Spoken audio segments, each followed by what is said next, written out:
শরীয়তপুরের নড়িয়ায় এক যুবলীগ নেতার বাড়িতে তল্লাশি চালিয়ে একাধিক দেশীয় অস্ত্র উদ্ধার করেছে পুলিশ। এ সময় ওই নেতার স্ত্রী শাহজাহান বেগমকে আটক করা হয়। সকালে উপজেলার ভোজেশ্বর ইউনিয়নের চান্দি এলাকার ৫ নম্বর ওয়ার্ড যুবলীগের সভাপতি আলী হোসেন মোল্লার বাড়িতে তল্লাশি চালায় নড়িয়া থানা ও ভোজেশ্বর ফাঁড়ি পুলিশ।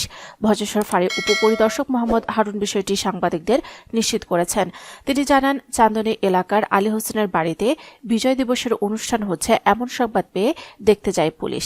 সেখানে দেখা যায় এক ব্যক্তি দেশীয় অস্ত্র নিয়ে দৌড়ে পালাচ্ছেন।